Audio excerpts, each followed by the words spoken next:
গল্প অমনিবাস চ্যানেলে আপনাদের সবাইকে স্বাগত। আমি পিয়ালি। আজকে আপনাদের সামনে উপস্থাপন করতে চলেছি ষষ্ঠীপদ চট্টোপাধ্যায়ের লেখা জোড়া খুনের তদন্ত। মন দিয়ে শুনুন, আশা করি আপনাদের ভালো লাগবে।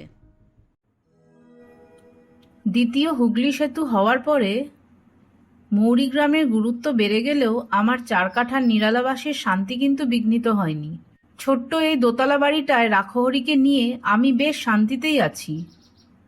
আমার এখানে আশ্রয় পেয়ে অনাথ ছেলেটার যেমন একটা হিল্লে হয়েছে, আমিও তেমনি ওর মতন একজনকে পেয়ে বর্তে গেছি।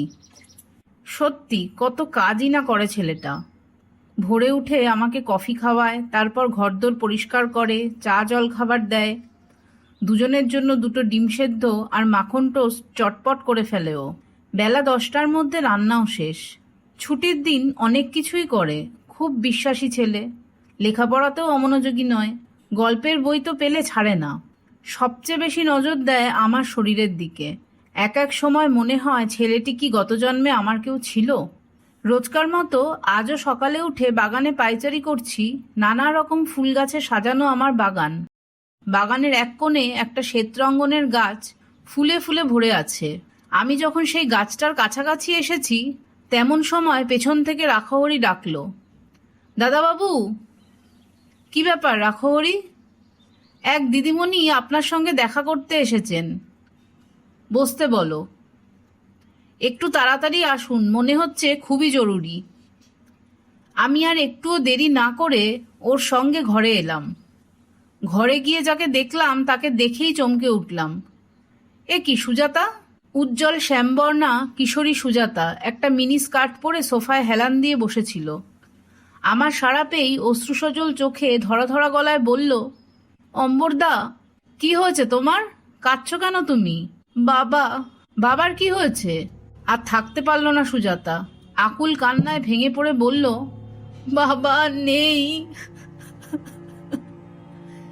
সে কি, দয়াময় নেই? না, আজ সকালে ঘুম থেকে উঠে দেখি বাবা আর চোখ মেলে তাকাচ্ছেন না। কত ডাকলাম বাবাকে, বাবুয়া কত কাঁদলো বাবা বাবা করে, কিন্তু বাবা সাড়া দিলেন না। তারপর তারপর আর কি, পাড়ার লোকেরা গিয়ে ডাক্তার ডেকে আনলেন। ডাক্তারবাবু এসে বাবাকে দেখেই বললেন বাবা নেই। ডেথ সার্টিফিকেটও দিলেন না। বললেন বাবার মৃত্যুটা স্বাভাবিক নয়, পুলিশ কেসের ব্যাপার এটা। তার মানে? আমি একটুক্ষণ চুপ করে থেকে বললাম, বাড়িতে কে আছে এখন? বাবুয়া আছে বাবার মরদেহের কাছে, আর আছে পাড়ার লোকজন। চলো আমি যাচ্ছি তোমার সঙ্গে। সুজাতা আবার কান্না শুরু করলো। কাঁদুক, কাঁদলে মনটা হালকা হয়। আমি পোশাক পরিবর্তন করে থানায় একটা ফোন করলাম। তারপর সদ্য কেনা স্কুটারটা বার করে ওকে বললাম, বসো। সুজাতা বলল, আমি হেঁটেই যেতে পারবো। পারলেও যেও না, আমাকে শক্ত করে ধরে বসো, এখনই পৌঁছে যাব। এটা থাকতে হাঁটবে কেন? সুজাতা বসলে আমি ওকে নিয়ে ওদের বাড়িতে এলাম। পুলিশ তখনও আসেনি। বাড়িতে ঢুকেই যে ঘরে দয়াময় থাকতেন সেই ঘরে আগে গেলাম। দয়াময় একজন অবসরপ্রাপ্ত অধ্যাপক। অত্যন্ত ভালো মানুষ তিনি। কয়েক বছর হলো স্ত্রী মারা গেছেন। আমার কাছে আসতেনও মাঝে মাঝে। আমার বাগানের শ্বেতরঙ্গনের গাছটা ওরই দেওয়া। সেই দয়াময় নেই, এ কি ভাবা যায়? আর 2-4 বছর পরে মেয়ে একটু বড় হলে তার বিয়ে দেবেন, ছেলেকে ভালো করে পড়াশুনো শেখাবেন, কত স্বপ্ন ছিল তার। এখন সংসারটাই ভেসে গেল। আমি ভালোভাবে মৃতদেহ পরীক্ষা করতে গিয়ে হঠাৎ পায়ের বুড়ো আঙুলের মাথায় একটা সূচ অথবা পিন বেঁধার মতন দাগ দেখতে পেলাম। সেখানটায় এমনভাবে রক্ত জমে আছে যে খুব ভালোভাবে লক্ষ্য না করলে বোঝা যাবে না। যে ডাক্তারবাবু এখানে এসেছিলেন তিনি খুবই অভিজ্ঞ বলতে হবে। না হলে অন্য কেউ হলে হয়তো হার্ট অ্যাটাক হয়েছে বলেই ডেথ সার্টিফিকেট লিখে দিতেন। আমি সুজাতাকে বললাম, তোমরা কোন ঘরে শো? সুজাতা ওদের ঘর দেখিয়ে দিল।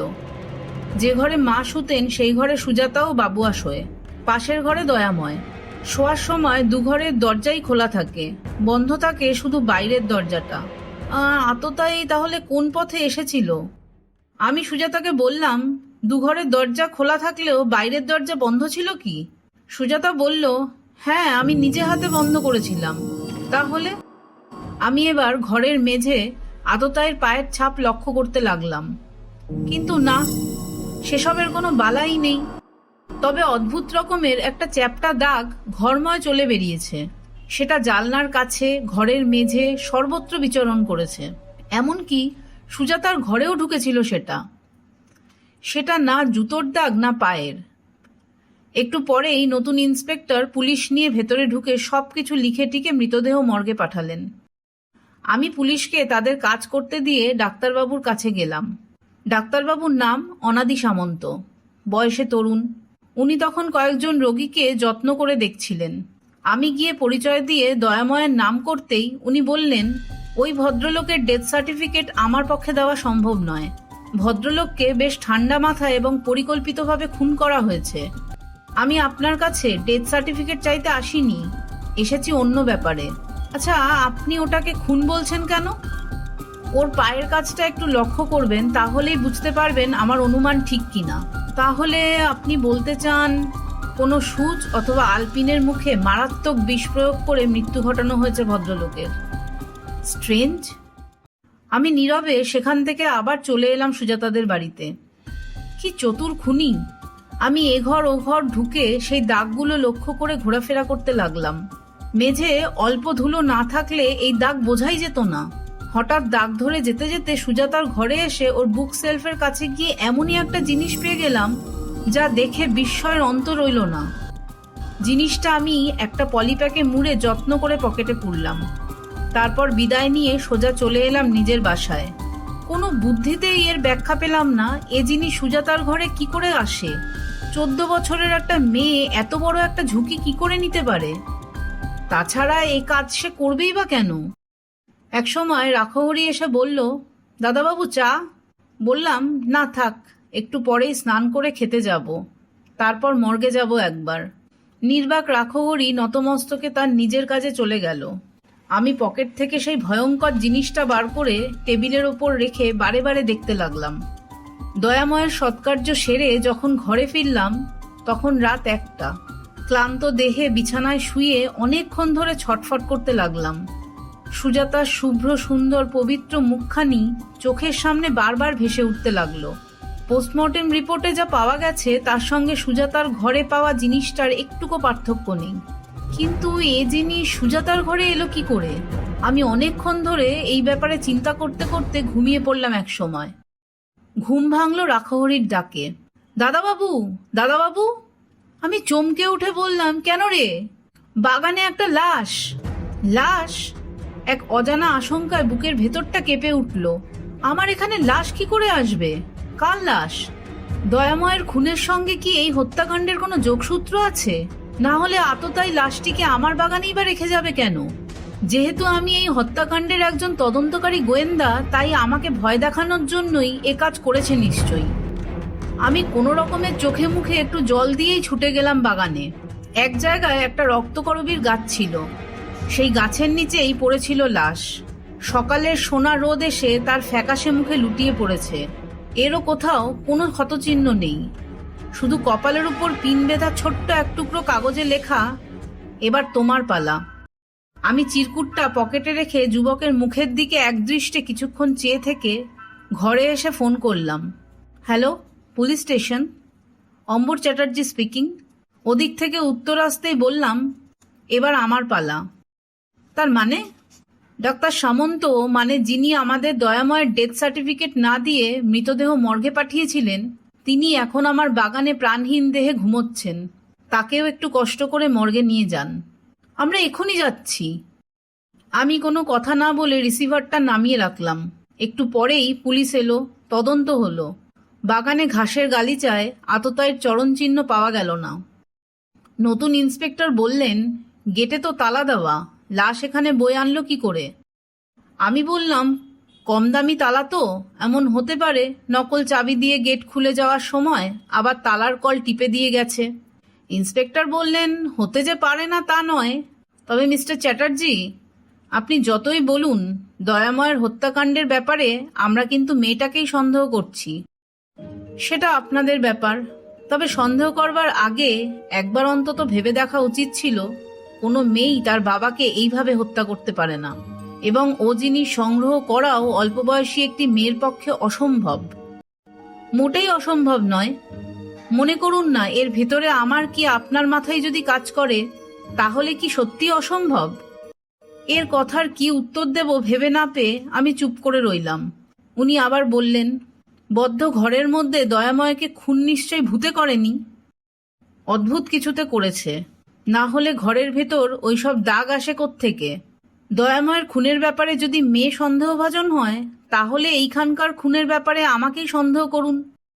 ইন্সপেক্টর বললেন, চ্যাটার্জি বাবু, এই ব্যাপারে আপনিও কিন্তু সন্দেহমুক্ত নন। আপনার এখানে আসবো বলে সবাই যখন তৈরি হয়েছি, ঠিক তখনই এমন একটা ফোন এলো যা শুনলে আপনিও চমকে উঠবেন। কিরকম শুনি? আপনি নাকি সুজাতাকে বাঁচাবার জন্য পুলিশ আসবার আগেই বাড়িতে ঢুকে অনেক প্রমাণ লোপ করেছেন, আর সামন্ত ডাক্তারকে শাসিয়েছিলেন দয়াময়ের ডেথ সার্টিফিকেট লিখে না দিলে তাকে খুন করা হবে বলে। যেহেতু সামন্ত ডাক্তার আপনার প্রস্তাবে রাজি হননি, তাই আপনি ওকে খুন করে আপনার বাগানে ফেলে রেখেছেন, এবং যেহেতু আপনি নিজেই একজন তদন্তকারী গোয়েন্দা, তাই সন্দেহমুক্ত হওয়ার জন্য পুলিশকে ফোন করে ডাকিয়ে এনেছেন এখানে। রাগে লাল হয়ে উঠল আমার মুখ। অবশ্য ঘটনা যা তাতে এরকমই মনে হয়। ইন্সপেক্টরও নতুন, তাই আমাকেই সন্দেহ করছেন। বললাম, ঠিক আছে, আপনি আপনার ফর্মে কাজ করে যান, আমিও আমার কাজ করে যাব। এখন চলুন একটু চাটা খেয়ে ফিল্ডে নামা যাক। সবাই ভেতরে এলে রাখহরিকে চা করতে বলে আমার উকিল বন্ধু রণেন্দুকে একটা ফোন করলাম। রণেন্দু ফোন ধরলে বললাম, ভাই, কোনো দুষ্টচক্র আমাকে ব্ল্যাকমেল করতে চাইছে। এখানকার নতুন ইন্সপেক্টরও আমার সহযোগী নন। এই ব্যাপারে আমি তোমার একটু সাহায্য চাই। হয়তো ওরা পরিকল্পনা করে আমাকে অ্যারেস্ট করিয়ে তদন্তের মোড়ই ঘুরিয়ে দেবে। সাক্ষাতে সব বলবো। পারলে তুমি আজই একবার দেখা করো তো আমার সঙ্গে। ইন্সপেক্টর বললেন, আরে দূর মশাই, আপনি কি সত্যি ভাবলেন? আমি তো রসিকতা করছিলাম আপনার সঙ্গে। আমি বললাম, সত্যি মিথ্যে জানি না, আমি আমার দিকটা নিরাপদ করে রাখলাম। আপনি এখানে নতুন এসেছেন, আমাকে চেনেন না, তাই উড়ো ফোনে বিভ্রান্ত হয়েছেন। এতেই আপনার বোঝা উচিত এর পিছনে একটা চক্র আছে। ইন্সপেক্টর বললেন, চক্র তো একটা আছেই, তবে কিনা এই প্রাণঘাতী বিশেষ শিশি আর সূচটা আপনার টেবিলে কি করে এলো তা কিন্তু ভেবে পাচ্ছি না। আমি যে কি উত্তর দেব ভেবে পেলাম না। ইন্সপেক্টর একটু বিদ্রূপ করে বললেন, দেখুন, এটাও হয়তো খুনিরা আপনাকে জালে জড়াবার জন্য কোনো ফাঁকে রেখে গেছে। আমি বললাম, না, ওটা খুনিরা রেখে যায়নি, আমি ওটাকে গতকাল নিয়ে এসেছি দয়াময়ের ঘর থেকে। সুজাতার পুক সেলফের মধ্যে এটা ছিল। সম্ভবত সুজাতাকে জড়াবার জন্য খুনির এটা চতুর পরিকল্পনা। তা সেটা আপনি পুলিশকে জানাননি কেন? আমার কাজের সুবিধার জন্য। ইন্সপেক্টর বললেন, কাজটা ভালো করেননি চ্যাটার্জি বাবু, এটা আমরা সঙ্গে নিয়ে যাচ্ছি। চা পর্ব শেষ করে ইন্সপেক্টর তার লোকজন নিয়ে চলে গেলেন। আমি রাগে উত্তেজনায় কাঁপতে লাগলাম। একটু পরেই রণেন্দু এলে তাকে সব কথা খুলে বললাম। সব শুনে রণেন্দু বলল, মনে রাখিস, তুই সরকারি গোয়েন্দা নোস, একজন প্রাইভেট গোয়েন্দা। তোকে এরা নানাভাবে ফাঁসাতে পারে। যাই হোক, আমি ওপর মহলে যোগাযোগ করছি তোর ব্যাপারে। তুই শুধু জেনে রাখ, ওই ইন্সপেক্টর তোর কিচ্ছু করতে পারবে না। রণেন্দু চলে গেলে আমি সামান্য একটু জলযোগ সেরে সোজা চলে গেলাম ডাক্তার সামন্তর ওখানে। সেখানে তখন লোকজনের ভিড়, কান্নাকাটি। ওর ডিসপেন্সারিতে যে লোকটি থাকে তাকে আড়ালে ডেকে এনে একটু জিজ্ঞাসাবাদ করতেই সে বলল, হ্যাঁ, সামন্তদাকে ডেথ সার্টিফিকেট লিখে না দিলে খুন করা হবে, এমন একটা হুমকি ফোন মারফত দেওয়া হয়েছিল, কিন্তু উনি রাজি হননি তাতে, আর তারই পরিণাম এই। কাল কখন থেকে উনি বাড়ি ছিলেন না? তা রাত 9টার পর একটি ছেলে এলো ওকে নিয়ে যাবে বলে। সেই যে গেলেন আর ফিরলেন না। ছেলেটিকে চেনো? দেখলে চিনতে পারবো, বাজারে অনেকবার দেখেছি। নাম জানি না, তবে এলাকার ছেলে। আমি সঙ্গে সঙ্গে তাকে আমার স্কুটারে চাপিয়ে বড় রাস্তায় নিয়ে এলাম। তারপর বাজারের কাছাকাছি আসতেই সে বলল, ওই তো ছেলেটা। ছেলেটি তখন ওকে দেখেই দৌড়। আমি ছুটে গিয়ে তাকে ধরলাম। ততক্ষণে আরো লোকজন জড়ো হয়ে গেছে। আমি ইশারায় সকলকে চলে যেতে বলে ছেলেটিকে একান্তে এনে বললাম, কাল ডাক্তারবাবুকে তুই কোথায় নিয়ে গিয়েছিলি? কার অসুখ করেছিল?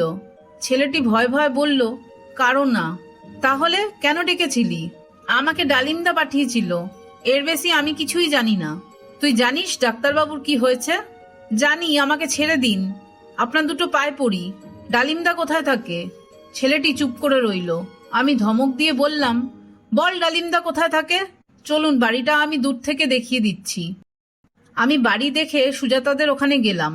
আমাকে দেখেই সুজাতা বলল, কাল থেকে পুলিশ আমাকে জ্বালিয়ে মারছে অম্বরদা। মাঝে মাঝে আসছে আর এমন ধমকাচ্ছে যেন বাবাকে খুন আমিই করেছি। আমি সব জানি, তবে কয়েকটা কথা তোমাকে জিজ্ঞাসা করব, তুমি ঠিকঠাক উত্তর দেবে কিন্তু। বলুন, তোমাদের আত্মীয় স্বজন সত্যিই কি কেউ কোথাও নেই? না, এক দুঃসম্পর্কের কাকা আছেন, তিনি শিবপুরে থাকেন, যোগাযোগ রাখেন না। ইদানিং কোনো ব্যাপারে তার সঙ্গে তোমাদের মনোমালিন্য হয়েছিল? যোগাযোগই যেখানে নেই সেখানে মনোমালিন্যের প্রশ্নই ওঠে না। তুমি ডালিমকে চেনো? ডালিমের নাম শোনা মাত্রই চমকে উঠল সুজাতা। বলল, চিনি। এই ব্যাপারে ওর কি কোনো হাত আছে? তোমাকে যা জিজ্ঞেস করছি তার উত্তর দাও। গত বছর কালী পুজোর সময় ডালিম আমার বাবার কাছে 1001 টাকা চাঁদা চায়। বাবা দিতে রাজি হননি বলে ডালিম বাবাকে শাসিয়েছিল এরপর এখানে বাজার করতে বা ব্যাংকে এলে মজা দেখাবে বলে। ওখানকার ব্যাংকের লকারে আমাদের অনেক গয়না এবং স্থায়ী আমানতে টাকাও আছে অনেক। ডালিমের এক পরিচিত লোক ওই ব্যাংকে কাজ করে, সম্ভবত তার মারফতই জেনেছে ডালিম। তারপর একদিন আমি বন্ধুদের সঙ্গে কথা বলতে বলতে স্কুল থেকে ফিরছি।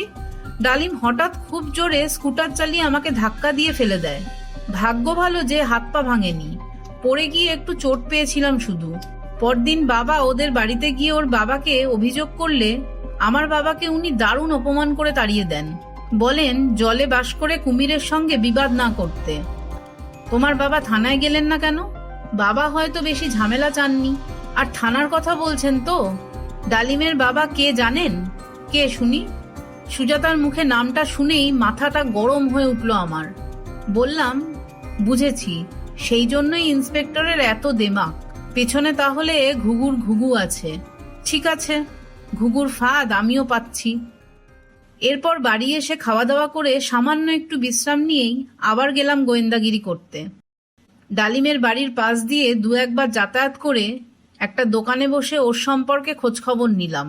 দোকানদার বলল, অত্যন্ত মন্দ্র চরিত্রের ছেলে এই ডালিম। বাপ দুষ্টচক্রের লোক, তার ওপর অন্য ক্ষমতাও রাখেন। কাজেই ছেলের উচ্ছন্নে যাওয়ার পথ এক্কেবারে পরিষ্কার। এখন ওর আর এক বাজে সঙ্গী নেলোকে নিয়ে একটা গ্রিল তৈরির দোকান করেছে। তাও লোকের কাছ থেকে টাকা অ্যাডভান্স নেয়, জিনিস ডেলিভারি দেয় না ঠিক মতো। এই নিয়ে রোজই ঝামেলা লেগে থাকে। ওই দেখুন নেলো আসছে। ওর দুটো পায়েরই আঙুল নেই, খুঁড়িয়ে খুঁড়িয়ে হাঁটে। আর কিছুই শোনবার দরকার নেই আমার। গ্রিলের দোকান শুনেই শরীরের মধ্যে বিদ্যুৎ প্রবাহ শুরু হয়ে গেছে। দয়াময়ের ঘরগুলো সব জানলাতেই তো গ্রিল দেওয়া, অথচ একবারও সেগুলো পরীক্ষা করবার কথা মনে হয়নি কারো। আমি আর এক মুহূর্ত দেরি না করে সুজাতাদের বাড়িতে এলাম। যা ভেবেছি, শিয়রের জানলার গ্রিলটা নড়বড় করছে। আততায়ী এই পথেই এসেছিল। যাওয়ার সময় চোখে ধোয়া দেবে বলে গ্রিল আবার ফিট করে একটা দুটো স্ক্রু আলগাভাবে এঁটে দিয়ে পালিয়েছে। সফলতার আনন্দে আমি তখন দারুণ উত্তেজিত হয়েছি। সুজাতাকে একটু সাবধানে থাকতে বলে সোজা চলে এলাম রণেন্দুর বাড়িতে। ওকে সব কথা খুলে বলতেই ও বলল, এখন ছলে বলে কৌশলে নেলোর জবানবন্দি নিয়েই ডালিমকে ফাঁদে ফেলতে হবে। সরাসরি ডালিমকে আক্রমণ করা ঠিক হবে না। হাজার হলেও ওর বাবার নাম ডাকের ব্যাপার আছে তো, খুঁটির জোরও আছে। এ কাজটা তাহলে তোমাকেই করতে হবে ভাই, আমি আড়ালে থাকবো। রণেন্দু বলল, তাই থেকো। ওদিকে কাজ কিছু এগোলো? ওপর মহলে কথাবার্তা হয়েছে, সদর দপ্তরের কিছু সাদা পোশাকের পুলিশ এখন ঘোরাফেরা করছে বাড়িটার আশেপাশে। ধন্যবাদ। আমি রণেন্দুকে নিয়ে ডালিমের দোকানে এলাম। সুন্দর ছিপছিপে চেহারার ডালিম কিসের যেন হিসেব নিকেশ করছিল দোকানের ভিতর, আর নেলো বাইরে রাস্তায় গ্রিলের পেটি নাড়াচাড়া করছিল। রণেন্দুর গাড়িটা ছিল বড় রাস্তায়, আমার স্কুটার আমার কাছে। পরিকল্পনা মতো আমি দূরে দাঁড়িয়ে রইলাম। রণেন্দু গিয়ে নেলোকে বলল, এই যে ভাই, একবার আমার বাড়িতে গিয়ে একটা গেট আর কয়েকটা জালনার মাপ নিয়ে আসতে হবে যে। নেলো বলল, এখন হবে না, কাল সকালে আসবেন। কাল আমি থাকবো না রে ভাই, আমি এখনই গাড়ি করে নিয়ে যাব, নিয়ে আসবো, অ্যাডভান্সও দেবো 2,000 টাকা। তা কোথায় আপনার বাড়ি? বেশি দূরে নয়, ওই যে নতুন কোয়ার্টারগুলো হচ্ছে ওর পাশেই। ডালিম ভেতর থেকে বলল, যা নিয়ে আয় চট করে। রণেন্দু নেলোকে নিয়ে চলে যাওয়ার পর আমি ইচ্ছা করেই ডালিমকে দেখা দেবো বলে ওর দোকানের সামনে স্কুটার থামালাম। তারপর আর চোখে একবার ওর দিকে তাকিয়ে চলে এলাম আবার। ডালিমের মুখ তখন শুকিয়ে এতটুকু। রণেন্দুর গাড়িটা একসময় দয়াময়ের বাড়ির সামনে এসে থামলো। ওদের অনুসরণ করে আমিও তখন এসে গেছি। গাড়ি থেকে নেমে বাড়ির দিকে তাকিয়েই আঁতকে উঠল নেলো। তারপর বিকট একটা চিৎকার করে শুরু করলো প্রাণপণে ছোটা। কিন্তু যাবে কোথায় বাছাধন? সাদা পোশাকের পুলিশরা ধরে ফেললো তাকে। তারপর 2-4 ঘা দিতেই বাবা রে মা রে। আমি ওর কাছে গিয়ে চুলের মুঠি ধরে বললাম, কিরে, আমাকে চিনতে পারছিস? নেলো আমার পা দুটো জড়িয়ে ধরে বলল, খুব চিনি দাদা, কিন্তু আমার কোনো দোষও নেই। সবের মূলে ডালিম, ওই আমাকে দিয়ে এসব করিয়েছে। আমার বাগানে সামন্তর লাশ ফেলে এসেছিল কে? আমরা দুজনেই ছিলাম। গ্রিল খুলে ঘরের ভেতরে ঢুকেছিল কে? আগে আমি। ডালিম বলেছিল পায়ে ন্যাকড়া বেঁধে পাতার উপর দিয়ে ভর করে চলতে, যাতে ছাপ না পড়ে। কাজ হয়ে গেলে মেয়েটার ঘরে বিশেষ শিশি আর ওই সুচটা রেখে আসতে। সেই মতোই কাজ করেছিলাম। দয়াময়কে খুন করা হলো কেন? ডালিম প্রতিশোধ নেবে বলেছিল তাই। তাছাড়া বাবাকে মেরে মেয়েটাকে শিক্ষা দেওয়ার ইচ্ছে ছিল ওর, কেননা মেয়েটা প্রায়ই ওকে অপমান করত। এবং যেহেতু ডাক্তারবাবু সার্টিফিকেট দেননি, তাই তাকেও সরিয়ে দেওয়া হলো। তা নেলো বাবু, ডালিমের না হয় শাসালো বাবা আছে, কিন্তু তোমার কি হবে? নেলো আর কিছু বলার আগেই জোরালো একটা শব্দের সঙ্গে চারিদিক ধোঁয়াচ্ছন্ন হয়ে গেল। কি জোরে একটা বোমা ফাটলো। নেলো চিৎকার করেই বসে পড়ল। বাবা রে! ওর পায়ে এক টুকরো এসে লেগেছে। ভাগ্যে দূর থেকে ছুঁড়েছিল, না হলে আমরা সবাই জখম হতাম। ঘটনাটি এমনই আকস্মিক যে পুলিশরাও হতচকিত। আমি তারই মধ্যে স্কুটার নিয়ে ধাওয়া করলাম সেই শয়তানটাকে। আমি ওর অনেকটা কাছাকাছি গিয়ে বললাম, যতই চেষ্টা করো তুমি পালিয়ে বাঁচবে না ডালিম। তুমি যে খুনি তা প্রমাণ হয়ে গেছে, তাই ভালো চাও তো এখনই ধরা দাও। ডালিম অনেক জোরে স্কুটার চালাচ্ছিল, আমার কথা শুনতে পেল কিনা কে জানে। একবার শুধু ঘাড় বাঁকিয়ে আমাকে দেখেই আরো স্পিড নিল। এবার সে নবনির্মিত দ্বিতীয় সেতুর পথ ধরল। আলোকমালায় সজ্জিত সন্ধ্যা রাতে সেতুর ওপর এ এক মারণ অভিযান।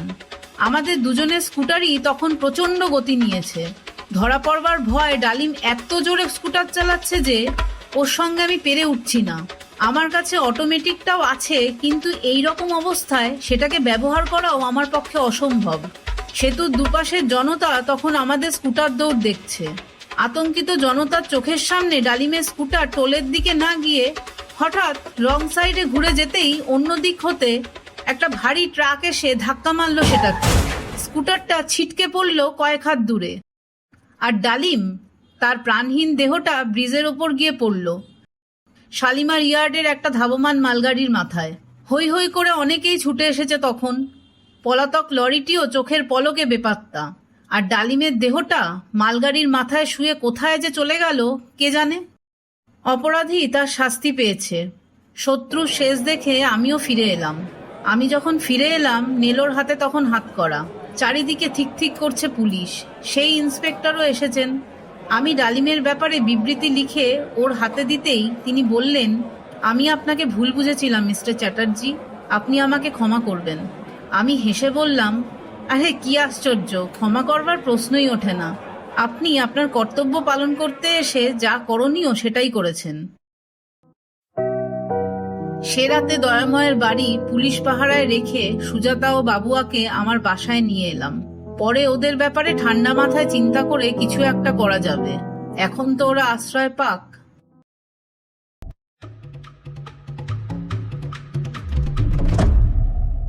কেমন লাগলো আমার আজকের উপস্থাপনা কমেন্টের মাধ্যমে অবশ্যই জানাবেন।